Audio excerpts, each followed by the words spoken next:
예, 반갑습니다. 송영건 변호사입니다. 예, 오늘 지금 장마철이라서 비가 굉장히 많이 오고 있습니다. 어, 공부하기 굉장히 어려운 계절인데요. 하지만 이제 앞으로 한 5주 동안에 저하고 민법 사례를 한번 풀다 보면은 시간이 언제 갔나 싶을 정도로 아마 재밌게 할 수 있을 거라고 생각을 합니다. 저는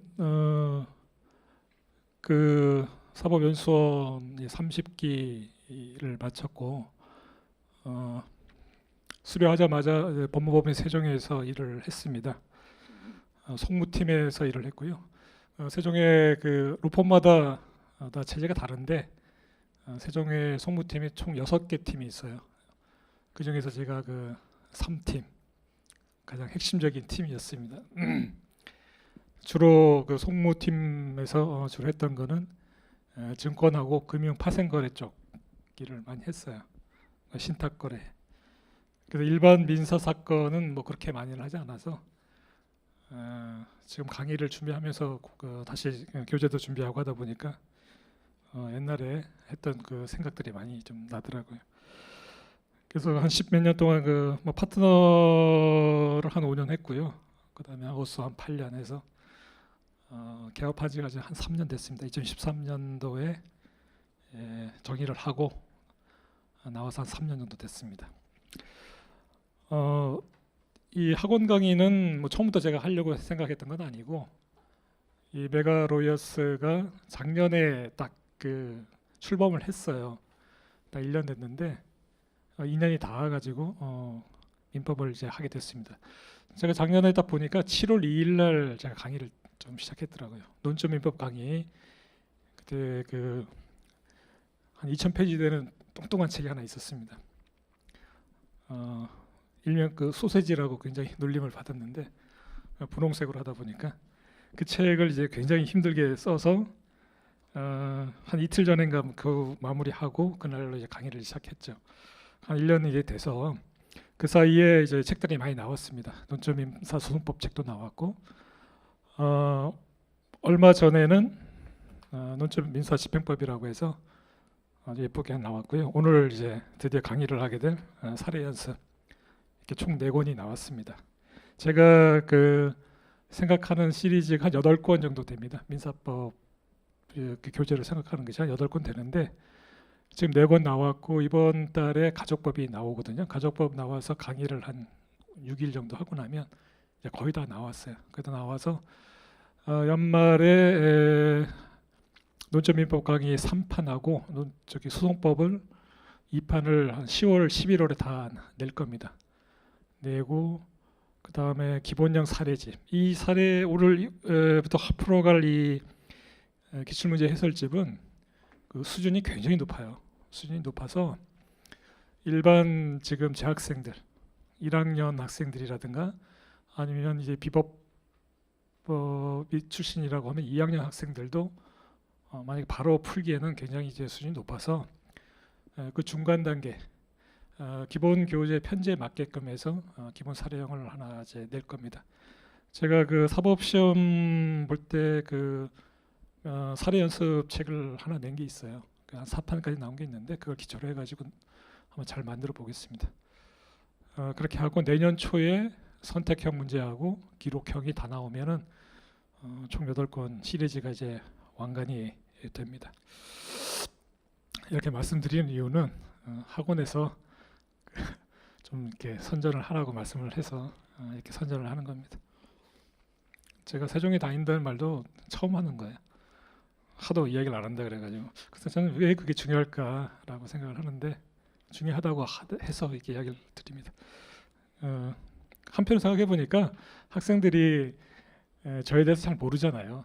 사법 시험을 보시던 분들은 제가 그 사례 연습이 연수원 때 제가 썼던 책이에요. 사법 연수원 다니면서 그때 2년차 초에 세종에 일찍 컨펌이 되는 바람에 컨펌되면 사실 공부를 안 하거든요. 그래서 사례집을 그때 만들고 시간 남아서 쟁점 쓰고 이렇게 하는데 그 책이 이제 많이 알려져서 사시 출신들한테는 꽤 그래도 유명하다고 생각했는데 로스쿨 학생들한테는 완전히 이제 무명에 가까운 변호사가 돼서 이렇게 막 홍보를 하는 겁니다. 그러니까 그 제가 말씀드린 거는 제가 뭐 여러분들한테 내가 뭐 세종의 파트너다라고 말씀을 드리는 거는 믿고 따라와도 된다라고 말씀을 드리는 거예요. 혹시 저 사람이 강의 경력도 1년도밖에 안 됐고 나도 모르는 사람인데 믿고 따라갈 수 있겠느냐, 그런 걱정은 안 하셔도 된다. 믿고 따라오시면은 아마 민법은 여러분들이 굉장히 잘하게 될 거라고 저는 자신 있게 말씀드릴 수 있어요. 자, 이 정도로 해서 제가 간단하게 말씀을 드리고, 자, 민법이 공부를 우리가 민법을 할 거니까 시작을 하기 전에 뭔가 다짐을 해야 되잖아요. 25일 동안 이걸 하다 보니까 이제 여름날 굉장히 더울 거고, 이제 장마 끝나면은 햇빛도 나고 막 굉장히 지칠 텐데, 그럼에도 불구하고 이 여름에 민법 공부를 해야 되는 이유에 대해서 한 5분 정도 간단히 정리를 하고 넘어가자. 일종의 결의를 다지는 겁니다.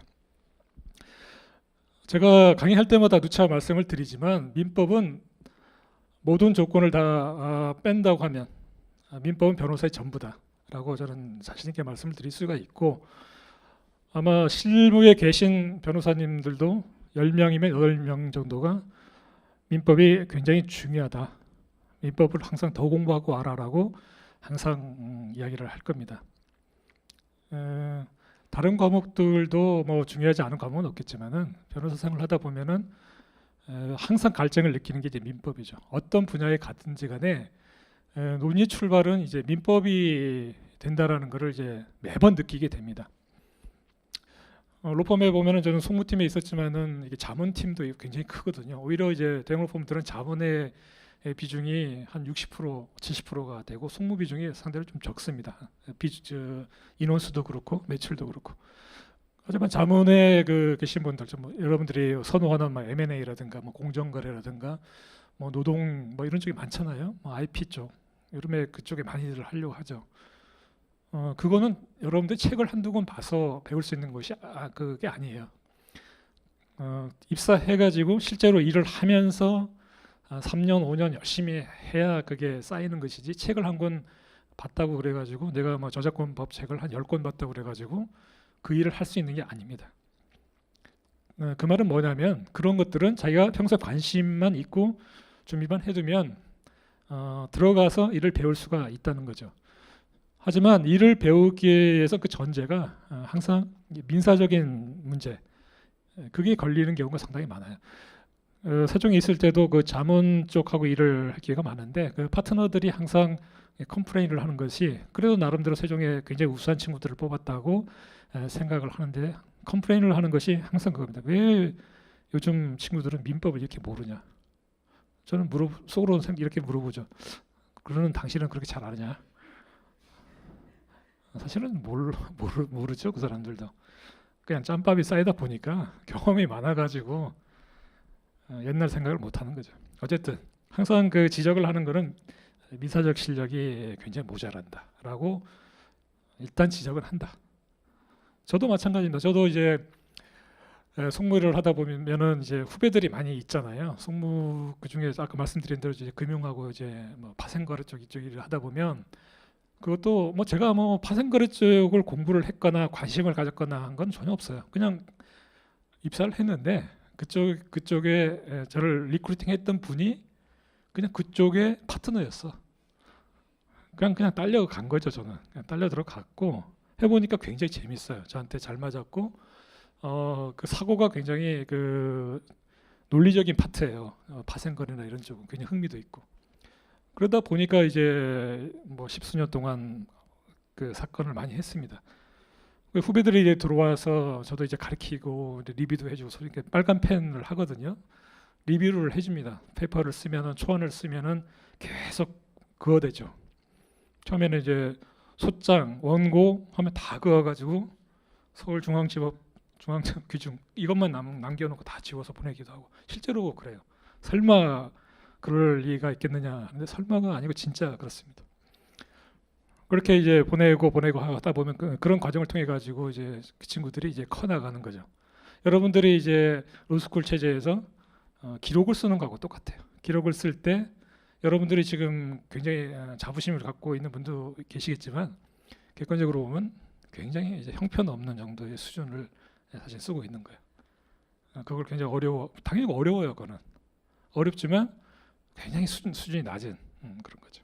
그거를 이제 굉장히 이제 고생스럽게 배워 나가서 이제 변호사가 돼서 실제로 실력은 3년 5년 동안에 열심히 깨지면서 배우는 거예요. 그래서 이제 제가 이제 후배들한테 그 아쉬움을 느꼈던 것도 마찬가지입니다. 다른 것들을 아쉬웠게 생각한 게 아니라 민사적인 생각을 잘 못한다는 거예요. 어떤 문제가 나왔을 때에 답이 있는 사건을 대형 로펌에 돈을 그렇게 주고 맡기질 않습니다. 요즘에 큰 기업들은 다 법무팀들이 있기 때문에 판례가 있는 사건들은 법무팀이 다 자체적으로 처리를 다 합니다. 그거는 또 지배인 등록을 해가지고 자기들이 다 소송을 해요. 큰 사건, 어려운 사건들만 이제 주는 거죠. 그럼 판례가 없어요. 판례가 있어도 굉장히 애매하거나 그러면은 그런 부분에 대해서 자기가 논리를 만드는 거거든요. 그 교과서를 찾는다고 되는 게 아니에요. 그러면 그런 사건을 하기 위해서 평소에 그러면 어떤 게 쌓여야 되느냐? 민법에 대한 공부했던 그 생각하는 힘, 근육 같은 거죠. 생각하는 힘. 그걸 얼마나 평소에 정확하게 쌓았냐에 따라서 아주 천차만별로 나타나요. 그 능력의 차이가. 그러면 입사할 때 비슷하게 입사했던 친구들이 차이가 나기 시작한 게 한 3년 차가 되면 같은 동기라도 굉장히 큰 능력의 차이를 보입니다. 그래서 흔히 말해서 파트너가 될 친구와 안 될 친구로 이제 나뉘죠. 로펌에서는 파트너냐 아니냐 이거밖에 없어요. 구분은 파트너냐 아니냐. 왜 파트너를 그렇게 되려고 하느냐? 파트너가 돼야 일단 자기가 그 회사에 의사결정을 할 수 있고 또 쫓겨나지 않을 수가 있다. 자기가 지분을 갖고 있기 때문에. 그래서 이제 요즘 같은 경우에는 입사해서 한 20% 정도밖에 파트너가 안 됩니다. 다 그냥 말은 파트너지만 알고 보면 이제 어서 변호사인 친구들이 대부분이죠. 그러면 저는 이제 이렇게 장황하게 말씀드린 이유가 뭐냐? 변호사가 매년 지금 로스쿨 출신들만 해도 1,500명이 나오고 있고 연수원은 이제 뭐 거의 이제 마무리 단계지만 지금 그 친구들까지 하고 그 다음에 현직에 계셨던 분까지 합치면 1년에 2,000명이 나오고 있어요. 2,000명 변호사로. 지금도 소위 말 장사, 영업을 못하는 변호사가 셀 수 없이 많습니다. 대부분은 연차가 낮은 변호사들이죠. 그러면 이런 시장에 여러분들이 이제 출사표를 던져서 나가려고 하는데 물론 이제 시험이 굉장히 중요합니다. 지금 3학년 내년에 시험 볼 분들한테 제가 기초부터 해야 된다고는 절대 말을 안 해요. 무조건 내년에 시험을 좋은 성적을 붙여야 된다. 그러면 이 책을 어떻게 씹어 먹을 것이냐. 그래서 어떻게 약발을 올릴 것이냐를 제가 설명을 드리는 거지만 지금 이 강의를 저는 이제 3학년은 빼고 오히려 2학년 학생들이 들어줬으면 하는 바람이 더 커요. 왜냐? 2학년 때 지금 들어주면 바로 잡을 수 있는 시간이 남아 있거든요. 제가 확실히 말씀드릴 수 있는 건 뭐냐면 지금 2학년이나 아니면 법대생 출신 중에 1학년이 이 강의를 듣고 나면 성형외과 보면 비포 애프터 이렇게 나오잖아요.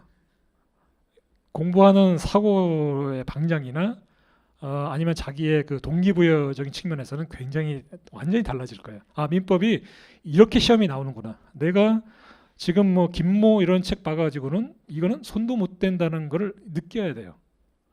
실제로 손도 못 댑니다. 이 지금 문제 수준이 변신은 1회 때부터 올해 치러진 5회 때까지 작년 치러진 4회 변시가 약간 쉬웠고 쉬운 적이 없었어요. 특히나 올해 5회 변시는 그 높은 수준의 문제가 19문제나 나왔어요.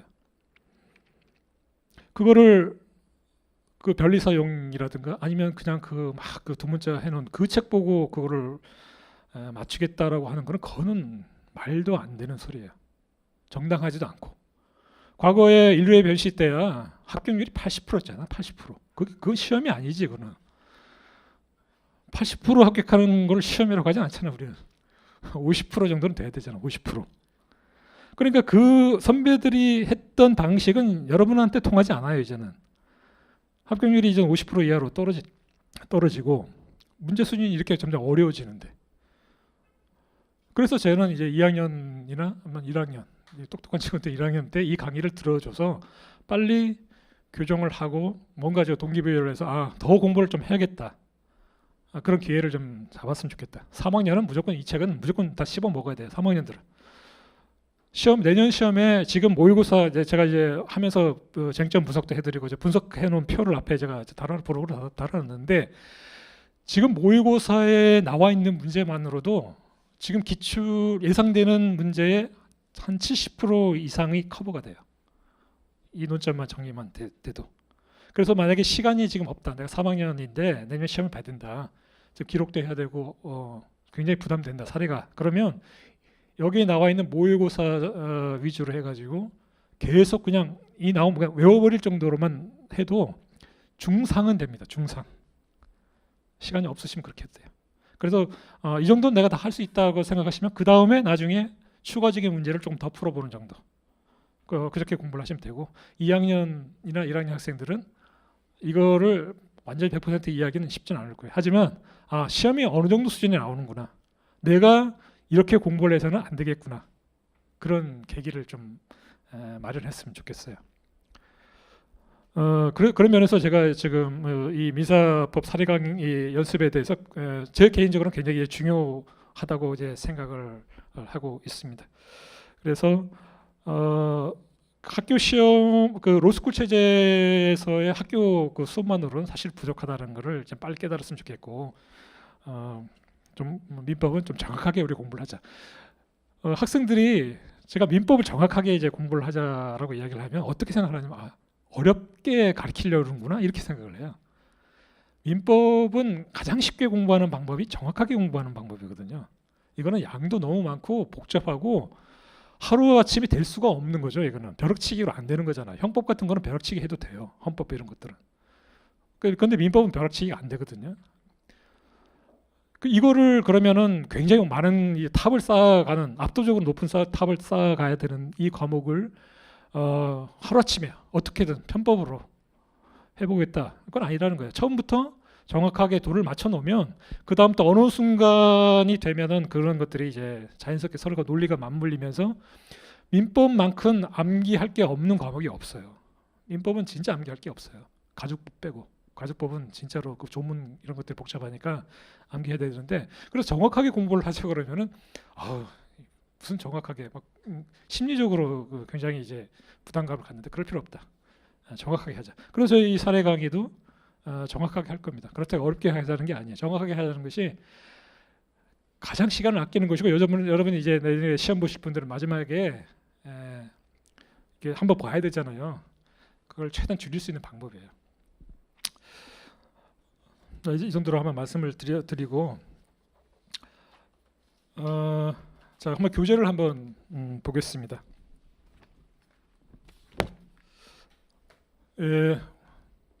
오늘 나온 책입니다. 이거 오늘 7월 4일 2016년 7월 4일 날 책이 나왔어요. 저는 이제 주말에 일요일 날 받았고 서점에는 오늘 깔렸습니다.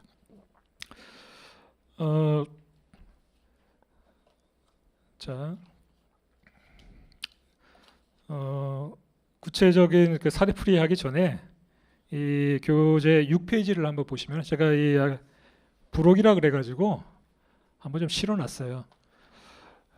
앞에 나와 있는 출제 경향 분석, 사례 공부 방법, 이것들은 일반적인 것들입니다. 그냥 아주 간단하게 한번 스키핑을 하고, 자, 출제 경향 그 변호사 문항수를 보시면은 1회 12문항이고 2회 변시가 13문항, 3회 16, 4회 16, 5회 올해가 19문항으로 늘어났다는 걸 알 수가 있죠.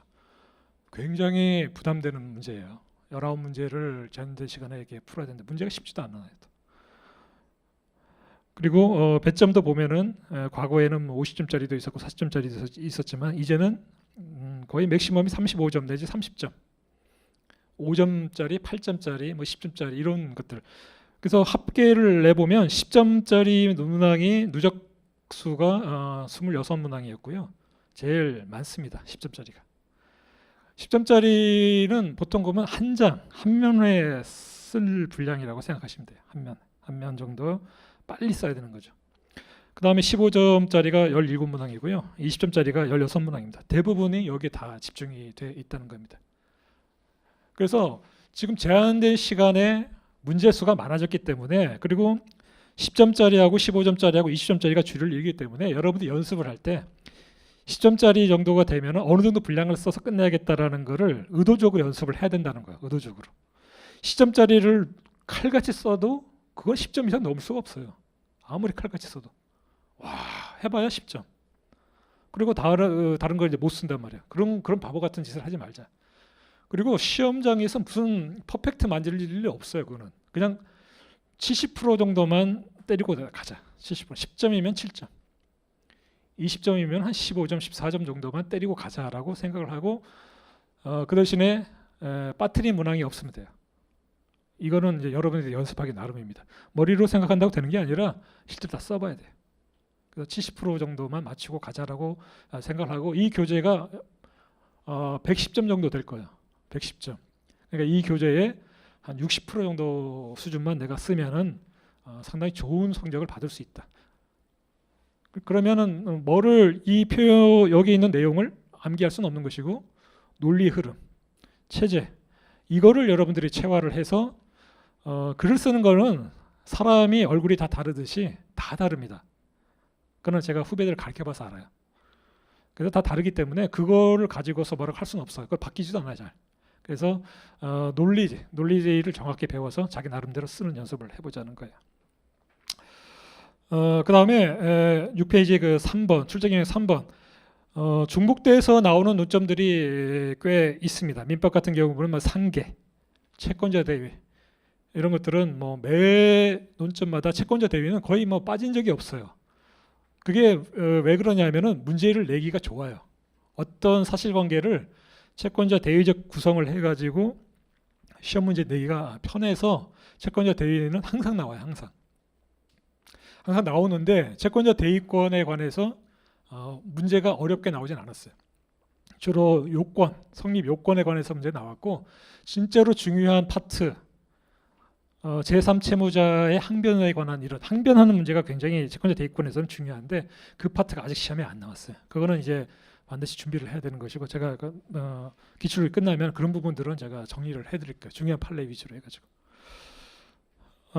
그 다음에 4번 문제를 보고 4번 문항을 보시면 대부분의 대법원 판례를 기초로 하고 있습니다. 다시 말하면 학설을 쓸 이유는 없어요. 학설을 쓸 필요는 없다. 그래서 이 교재에도 보면 학설을 소개하는 경우는 아주 예외적인 경우에만 학설을 소개를 하고 있고, 실제로 지금 1회부터 5회 변식, 그 다음에 모의고사 문제 지금 총 17회의 문항수로 따지면 한 250문제 가까이 되는데, 순수하게 학설을 물었던 문제는 한 두세 문제밖에 없습니다.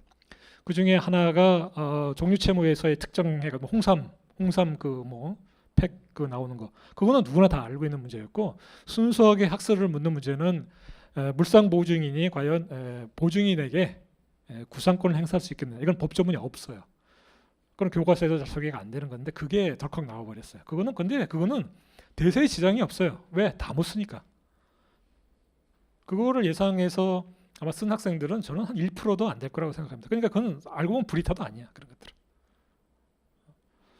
그래서 학설은 그렇게 중요하지 않아요. 판례를 정확히 알아서 쓰면 된다. 그 다음에 사실관계도 보면은 판례가 나와 있는 판결 요지에서 그대로 내는 경우가 상당히 많습니다. 그대로 해서. 그래서 지금 3학년 빼고 1학년, 2학년 강의를 들으시는 분들은 판결 요지를 알았다고 해서 내가 이 민법에 대해서 법리를 알고 있다라고 하는 굉장히 큰 착각이에요. 판례 공부는 그렇게 하면 안 돼요. 판례 공부는 항시 어떤 사실관계에서 이런 판시가 나왔다라는 식으로 공부를 해서 그게 쌓여야 돼. 그래야 그게 어떤 상황에서 응용도 가능하고, 시간이 흘러도 자기 말로 이야기를 할 수가 있어요. 자기 말로 이야기할 수 있다는 거는 글로 쓸 수 있다는 거예요. 자기 글로. 여러분들은 지금 기억력이 좋기 때문에 지금 봐서 하면 암기가 잘 되잖아요. 저보다는 잘 되잖아. 저는 딱 덮으면 진짜 많이 잊어버려요 지금. 그리고 저자 직강의 폐해가 뭐냐면 다 써놨기 때문에 외우진 않아요. 어디에 있다는 걸 알잖아. 저도 이제 준비서면 쓰거나 할 때 제 책을 보고 씁니다. 기본 민법 강의라고 해서 지금 한 3,000페이지 되거든요. 거기 다 들어있어요. 어디 들어있는 줄 알아. 근데 물어보면 잘 몰라요. 잠깐만 해가지고 제 책을 찾아보거든요. 근데 여러분들이 이제 시험을 봐기 때문에 그걸 외워야 되잖아요. 외우는데 민법만 본다면은 괜찮죠. 근데 지금 여러 과목을 봐야 되잖아. 민법이 굉장히 중요하다고는 하지만은 시험이 붙고 난 후의 문제잖아요. 그럼 다른 과목도 잘 봐야 되거든. 그래서 민법을 그러면 그 아까 제가 말씀드린 대로 정확하게 공부한다는 말이 뭐냐? 판결 요지 따위 두 문자 해서 외우는 게 아니라는 거예요. 사실관계에서 이런 사실관계에서 이런 판시가 나왔다. 그러면 그거는 암기할 필요가 없어요. 그냥 이해를 해서 끝나버리는 거야. 그런 것이 한 6개월, 1년 세월이 쌓이잖아요. 그럼 굉장한 실력으로 나타나는 거예요. 그리고 모르는 문제가 나타나도 두렵지가 않죠. 그럼 내가 한번 생각을 해봐야지.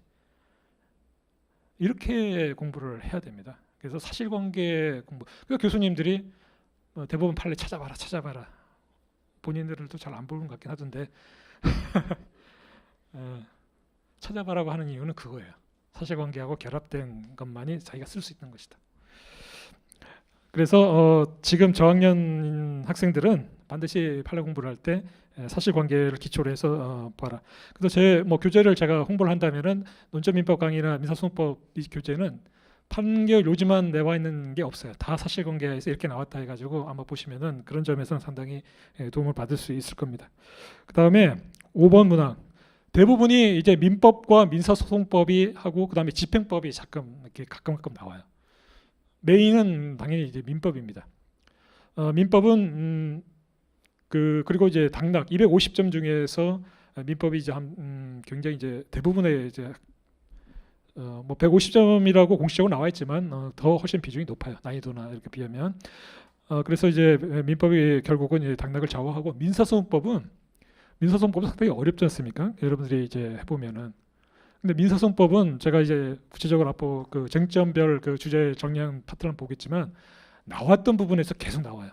공동소송 부분이라 보조 참가라든가 기판력이라든가 해가지고 그거는 시간이 없으면은 그 파트만 봐서 들어가도 큰 지장이 없을 정도로 논점이 편중돼 있어요. 민사소송법은. 그것도 시간이 없을 때는 좀 활용할 수 있는 팁이고, 하지만 저학년은 그렇게 하면 안 돼요. 저학년 때는 열심히 공부를 하셔야 되고 3학년들은 그렇게 해도 된다. 그다음 집행법은 제가 아까 금방 설명드렸지만 논점 민사 집행법이라고 해가지고 이게 한 150페이지 정도 되는데요. 원래 강의안은 한 110페이지 됐는데 출판사에서 예쁘게 하느라고 한 160페이지가 됐어요. 이 그 민사 집행법이라고 해서 일반 학교에 커리큘럼이 있습니다. 그런데 그게 교재가 한 300페이지 이상 되죠. 300페이지, 400페이지. 그걸 다 공부해야 되느냐? 전혀 그렇지 않아요. 민사집행법은 원래 경매에 관한 법입니다. 경매가 어떻게 진행이 되느냐. 변호사 시험에서의 민사집행법은 그게 나오는 게 아니에요. 집행법은 반드시 실체법과 맞물리는 논점에 한해서만 집행법 이슈는 나오게 돼 있어요. 그래서 민사집행법을 무식하게 공부할 이유는 전혀 없다. 이 교재 보시면은 집행법 중에서 변호사 시험에 필요한 일반 이론은 50페이지를 넘지 않아요. 그것만 그러니까 이해만 하면 집행 이슈는 아주 쉬워집니다.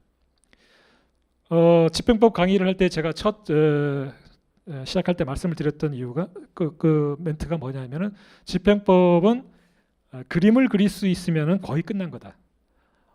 실체법적인 관계에서 집행 이슈가 들어간단 말이에요. 이제 오늘 그런 이슈도 있는데 어떤 채권에다 감유했다, 전문 명령이 들어갔다, 소유권 이전 등기 청구권에서 감유했다라는 말이 이렇게 들어갔을 때, 그러면 이제 갑을병 이렇게 우리가 그림을 그리는데 감유했다, 전부 명령을 했다는 것이 그러면 병과 정 이런 사람들이 그럼 어떻게 이 법률 관계에 끼어드는 것이냐라는 걸 그림만 그릴 줄 알면은 집행 이슈는 한 반 이상은 끝난 겁니다. 그래서 그림을 그리고 나머지에 필요한 지식이 50페이지라는 거예요. 50페이지만 정확히 정리하시면은 굉장히 집행은 재밌습니다. 그건 아마 제가 그 집행법 강의를 들으셨던 분은 알 거예요. 강의 그 시간은 이틀이면은 아주 충분해요. 이틀이면.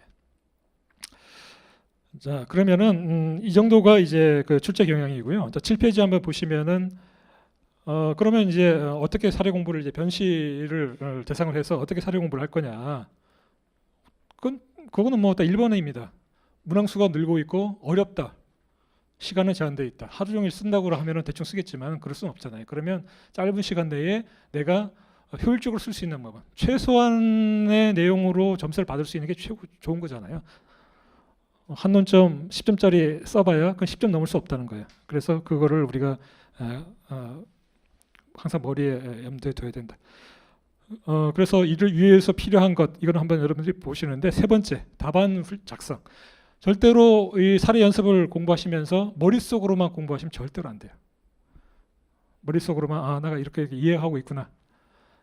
반드시 써봐야 됩니다. 그래서 여러분 지금 3학년 내년에 시험 보실 분들은 복습을 할 때 테마 한두 개를 정해서 반드시 써보셔야 돼요. 배운 거를 그냥 복습할 때 형광펜으로 칠할 게 아니고 2학년 학생들은 괜찮은데 3학년 학생들 반드시 써봐야 된다. 복습은 써보는 위주로 공부를 하셔야 되고요. 제가 이번 강의 좀 진행하면서 하루 이틀 정도 지나고 나면 여기 있는 문제 중에서 그 강의를 하기 전에 문제를 한번 여러분들 미리 써볼 수 있도록 해서 한번 미리 오셔서 써볼 수 있는 분들은 한번 써볼 수 있도록 하고, 그거에 대해서 제가 한번 코멘트를 좀 드릴게요. 어떻게 써야 되는 데서. 그래서 쓰는 것이 굉장히 이제 중요합니다. 그 다음에 그러면 바람직한 답안 작성의 방법은 뭐냐?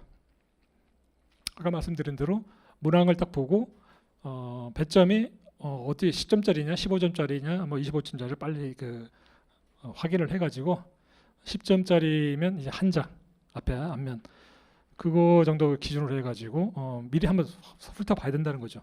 논점들이. 그러면 내가 10점짜리 빨리빨리 그러면 내년에 시험 내년에도 만약에 19문제가 나온다 그러면은 최대한 짧게 쓸 수밖에 없어요. 최대한 짧게 써서 모든 답안을 다 쓰는 게 중요하다. 그리고 소목차를 잘 활용해야 됩니다. 이런 것들은 제가 구체적으로 사안을 풀어가면서 말씀드릴게요. 소목차를 잘 쓰게 되면 중원부원하게 같은 표현을 계속 써야 되는 것을 많이 없앨 수가 있어요. 소목차. 그리고 소목차는 채점하는 사람으로 하여금 채점을 편하게 해주는 방법 중에 하나예요. 여러분들이 채점을 한다고 한번 생각해 보세요. 몇천 명짜리 잘 쓰지도 않은 답안지를 앉아가지고 봐야 되는 건 엄청난 고역이에요, 고역. 그러면 지금 웃고 있지만 여러분들은 엉터리 답안도 굉장히 저는 많을 거라고 생각을 해요. 그 많은 답안지 중에 도대체 얘가 뭘 썼을까? 그렇게 고민하게 만들면 안 돼요.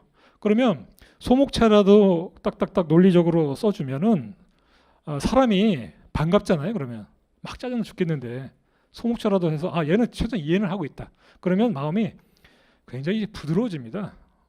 실수를 해도 뭐 알았는데 얘가 좀 몰랐겠구나. 뭐 이런 것들이 있죠. 그런데 막 그냥 뭐 소목차도 안 쓰고 그냥 빽빽 쓴다고 생각해보세요. 미치는 거지. 그래서 소목차를 잘 써줘야 된다. 그 다음에 더 중요한 거는 일반론. 지금 여러분들이 그 시중에 나와 있는 그 2차 여기 기출문제 해설집을 보시면은 10점짜리 논점임에도 불구하고 이 교재로 뭐 3페이지, 4페이지씩 그걸 10점짜리 답안이라고 해놓은 것들이 대부분이에요. 제가 분석을 해보니까 그건 있으나 마나한 거예요. 10점짜리를 이런 걸로 4장짜리를 해놓으면 뭐 어쩌자는 겁니까? 그건 정말 쓸데없는 거예요. 그건 누구나 만들 수 있죠. 교과서 그냥 거기다 오려놓고 다 붙여놓고 일반론 딱 때려놓고 그 다음에 답 쓰고 이건 누가 못해. 그거는 현실적으로 바람직도 하지 않고 현실적으로 쓸 수도 없는 것들이다. 그래서 일반론은 안 쓴다고 생각을 해야 돼요. 일반론은 안 쓴다. 일반론은 쓰지 않는다. 그래서 일반론을 전제로 해서 사안을 일반론에 내가 포섭을 한 그 결과물만 쓰면 됩니다. 채권자 대위권의 요건이 4가지가 있는데 물론 그거는 써야 될 때도 있긴 있어요. 그런데 4가지 요건 중에서 일반론 쓰지 않고 구체적인 사안에서 그걸 그대로 4가지 요건을 포섭해서 바로 쓰는 거. 이것이 이제 굉장히 중요해요. 일반론은 여러분 안 쓰겠다. 안 쓰겠다고 생각을 해야 되고, 그러려면은 일반론에 대해서 잘 알고 있어야 돼요. 알고 있어야 자신 있게 쓸 수 있는 것이지 잘 모르면 자꾸 그 일반론을 쓰게 돼 있어요. 그리고 기존의 교재들이 다 그렇게 쓰다 보니까 자기가 안 쓰면 뭐냐고 꺼림직하잖아요. 뭔가 써야 될 것 같고 하지만 절대 그런 걱정할 필요 없어요. 일반 논에는 그렇게 점수를 주지 않습니다. 사시하고 그 변시가 결정적으로 다른 점이 그겁니다. 사시는 추상적인 법 이론을 물어보기 위한 시험이었기 때문에 학설과 일반 논을 잘 쓰는 게 중요했지만 변시는 시험의 제도의 취지 자체가 아주 달라요. 실무가를 뽑겠다는 거잖아요. 사법연수 1년차를 수료한 정도 수준의 변호사가 배치를 되도록 하겠다는 거기 때문에 사법연수원 가면은 일반론 따위는 가르치지도 않아요. 그냥 다 사례 케이스를 하게 되면 그냥 그 사안에서 바로바로 답을 내는, 거기에 여러분들 익숙해져야 돼요. 준비서면도 여러분이 변호사 돼서 준비서면 쓸 때도 그렇게 쓰게 돼 있습니다. 처음에는 그게 어색할지 모르지만 나중에 알고는 일본어를 왜 그렇게 쓰지 말라고 했는지 다 이해가 가실 거예요. 그 다음에 마지막으로는 이제 빈번하게 출제되는 논점들이 있습니다. 보다 보면 다 나와요. 뭐 보조 참가 부분, 그 다음에 기판력의 그 주관적 범위, 이건 지긋지긋하게 나오거든요. 소송물 양도에서 특정 승계, 인수 승계라든가 이런 거 보면 너무너무 자주 나오기 때문에 그런 것들은 시험장에 딱 보면 그냥 쫙쫙 그냥 쓸 수 있어야 돼. 그런 것들은 거기서 시간을 이제 아껴야 되지. 거기서 뭐더라 하면 안 된다는 거예요. 그런 것들은 여러분들이 충실하게 공부를 하다 보면 논점들은 다 보이게 될 겁니다. 자, 이 정도가 이제 추상적인 방법론이라고 말씀을 드릴 수가 있고, 자 8페이지를 보시면은 이제 회차별로 논점을 제가 그 정리를 해놓은 것이 17페이지까지가 있는데 이거를 제가 한 이유는 제가 개인적인 필요에 의해서 그랬어요.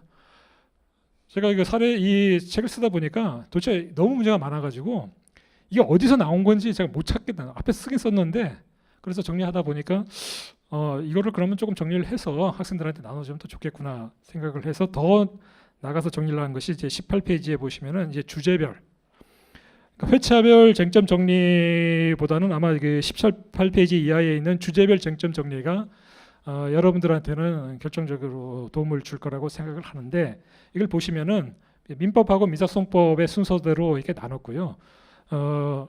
큰 주제별로 나눴습니다. 이 편제는 제 책이니까 논점 민법 강의의 편제에 맞춰서 제 마음대로 썼어요.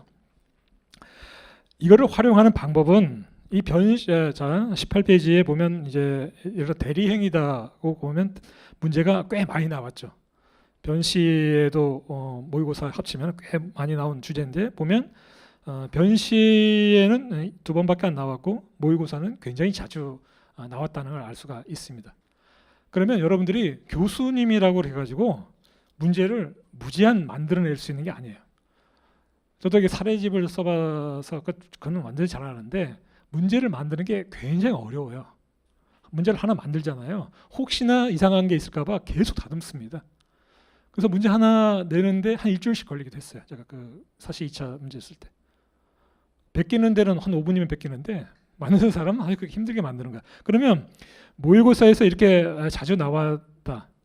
그럼 이거에서 완전히 새로운 문제가 나올 수 있느냐? 나올 수가 없어요. 그러면 여러분들이 이걸 잘 활용하자는 거예요. 지금 문항수가 19문항 정도 계속 나와야 된다면은 과거에 아주 그 중에서도 새롭게 나오는 문제가 분명히 있겠지만은 제가 말씀드린 70% 정도는 여기서 변형돼서 나올 수밖에 없어요. 새로운 문제가 나올 수가 없다. 그러면 대리행위를 편을 보게 되면은 모의고사에서 중간에 나와 있는데 변시에서 안 나온 부분을 나중에는 그 중에서도 좀 어렵다고 생각하는 파트만 체크를 해서 보면 굉장히 이제 도움이 된다는 거죠. 자, 우리 한번 임대차 한번 볼까요? 임대차가 굉장히 이제 중요한 파트 중에 하나입니다. 20페이지 한번 보시면은 연수원에서 임대차, 그 다음에 채권자 대위권, 취소권, 그 다음에 명의신탁 이런 것들이 굉장히 자주 나오는 시험인데, 자, 그 임대차 계약도 보시면은 모의고사는 문제가 굉장히 많이 나왔고요. 그 쟁점도 보면 임대차에서 나올 수 있는 쟁점이 거의 다 나왔어요. 거의 다. 그러니까 여기서 새롭게 나올 문제가 별로 없다는 거예요. 그런데 변시를 보게 되면은 4번밖에 안 나왔습니다. 1회 때 한 번 나오고 3회 나오고 4회 나왔다는 게 이제 나올 때가 됐다는 거거든요. 그러니까 지금 아까 제가 말씀드린 대로 지금 내년에 당장 시험을 보셔야 될 분들은 굳이 새로운 문제집을 찾아가지고 내가 뭐 해보리라, 그건 쓸데없는 짓이라는 거예요. 그게 나오리라는 법도 없고. 그렇다면은 현실적인 방법이 뭐냐? 모의고사 중에서 안 나온 문제 보니까 내가 잘 모르는 문제다. 그걸 집중적으로 정리를 하는 것이 훨씬 좋다는 거죠. 그런 문제들은 굉장히 있습니다. 임대차도 그렇고요. 자, 한번 민사소송법을 한번 가볼까요? 자, 채권자 취소권 한번 볼까요? 23페이지. 채권자 취소권 무지무지하게 많이 나왔는데 이거는 제법 변시도 제법 나왔다는 걸 알 수가 있죠. 변시도 제법 나왔는데 모의고사에서 여전히 출제됐지만 변시 안 나온 문제가 굉장히 많고요. 그 다음에 인적 담보가 의외로 많이 안 나왔어요. 모의고사도 그렇고 변시는 2회 때 한 번 나왔습니다. 그래서 저는 그 인적 담보는 문제를 좀 보충을 해야 될 파트라고 생각을 해요. 인적 담보. 그 다음에 물적 담보도 마찬가지입니다. 물적 담보를 보시면은 25페이지 보시면 우리가 그 물적 담보의 대표적인 건 저당권이라고 생각을 하잖아요. 저당권 위주로 공부를 하는데 25페이지의 물적 담보의 쟁점을 정리해 보면은 반이 유치권에서 나왔다는 걸 알 수가 있어요. 유치권에서. 유치권이 나오는 이유는 이게 소송 절차로 끌어들이기 때문에 그래요. 사건을 이루는 기초 사실, 추가된 사실, 그래서 이렇게 해서 소송이 이루어졌다라고 하다 보니까 항변, 재항변의 문제를 이렇게 자꾸 다뤄야 되잖아요. 그럼 유치권에 관한 항변을 하게 되면 유치권은 피담보 채권이 있으니까 거기다 소멸시효가 지났다 이렇게 이야기를 한다든가, 유치물을 네가 무단으로 이용했으니까 유치권이 뭐 끝났다 이런 식으로 항변, 재항변, 제재항변을 만들기가 좋아 유치권이. 그래서 이 유치권에 관한 문제가 이제 굉장히 이제 많이 나왔다는 걸 알 수 있습니다. 하지만 저는 이제 저당권에 관해서 반드시 정리를 해야 된다고 봐요. 저당권. 유치권은 더 이상 나올 게 없어요. 이 이상. 여기 있는 모의고사 문제만 풀어봐도 유치권은 충분해. 그래서 저당권에 관한 문제들은 조금 더 보충을 해야 될 필요가 있다. 이런 식입니다. 그리고 26페이지에 취득시효. 보시면은 취득시효는 변시에도 많이 나왔고 모의고사에도 굉장히 많이 나왔다는 걸 알 수 있죠. 이거는 상시 나올 수 있는 문제라는 거예요. 상시. 이런 것들은. 이 취득시효는 실무에서는 그렇게 중요하지 않아요. 요즘에는 그 취득시효에 관한 소송은 80년대에 다 끝났습니다, 사실은. 그 소송, 부동산에 관한 소송이 80년대 피크였거든요. 근데 변호사님들이 그때 승소하게 되면 땅으로 받고 막 그래가지고 땅값 올라가지고 뭐 떼부자 되신 분들도 있고 그런단 말이에요. 그런 시절은 이미 끝났어요. 그런데 교수님들은 여기에 굉장히 향수를 느껴. 뭔가 법리가 멋있었거든. 그래서 시험이 많이 나오는 거예요.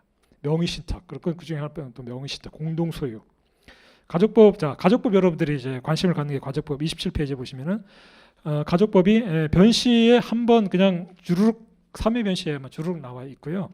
여기 그 모의고사에 나와 있는 문제들이 유리분 반환하고 상속회복 청구권에 관한 문제들이 이렇게 나와 있는데 여기에다가 한 서너 문제만 더 하면은 가족법은 논점이 나올 게 없어요. 그거는 제가 보충을 또 해드릴게요. 특히 유리분 반환 청구권은 탑 A급의 문제입니다. 그게 작년 10월에 모의고사가 나왔는데 그건 아주 기본형만 나왔어요. 그 조금 꼬아서 낼 만한 문제다. 자, 민사소송법도 보시면은 민사소송법이 의외로 관할권에 관한 문제들은 거의 이제 안 나왔다는 걸 알 수가 있고요. 의외로 많이 나오는 게, 자, 29페이지 보시면은 권리보호 이익에 관해서 시험에 자주 나왔어요. 그러니까 장래 이행의 소라든가 그 다음에 뭐 단순 이행 판결을 청구를 했는데 상환 이행 판결로 때릴 수 있겠느냐, 뭐 선이행 판결로 때릴 수 있겠느냐라는 이 문제가 굉장히 많이 나왔어 모의고사에서. 그러니까 이거는 교수님들이 이게 무슨 논점이 특별히 어려운 게 아니에요. 이거는 루틴하게 쓰는 그 표현들이 있어요. 그것만 쓰면 되는 것들인데 그건 점수를 주기 위해서 하는 것들. 여기서 가서 헤매버리면 절대로 안 된다는 겁니다. 중복죄수 생각보다 그렇게 많이 나오진 않았고요. 그다음 처분권주의, 변론주의 이런 것들도 꽤 많이 나온 문제고요. 당사자, 자 30페이지 보시면은 당사자 사망이 소송 절차에 미치는 영향 굉장히 많이 나왔습니다. 이거는 오히려 모의고사보다 변시에 더 많이 나왔고 이제는 나올 만큼 나왔고요. 안 나온 쟁점이 한두 가지밖에 없어요. 그거는 제가 이 케이스를 풀면서 그 소송 수기 신청한 절차 그거밖에 안 남았어요. 각 주에 다 정리가 되어 있으니까 그런 것들은 나중에 말씀을 드리겠습니다. 그 다음에 당사자 불출석에 관해서도 시험이 꽤 나왔고요. 그 다음에 증거 30페이지 보면 증거라고 그래가지고 서증에 관한 문제들이 계속해서 나오고 있습니다. 그 다음에 31페이지에 판결 선고와 관련해서 여기서도 문제들이 꽤 나오고 있고 특히 무변론 판결 이 부분은 제가 변시 기출로서 A급으로 꼽는 문제 중에 하나가 무변론 판결이에요. 문제가 굉장히 좋은데 여기 페이지 수가 좀 잘못됐습니다. 그 판결 쟁점 해가지고 그 밑에서 보면 무변론 판결 요건 해가지고 모의고사 그 인용이 좀 잘못되어 있는데요. 2014년 10월에 그 1분의 1의 4번 문제라고 되어 있는데 1분의 2 1번 문제입니다. 1분의 2 1번 문제. 그 출판사에서 그 편집 작업하면서 좀 잘못됐어요. 그 밑에도 마찬가지입니다. 2014년 10월 1분의 2 1번.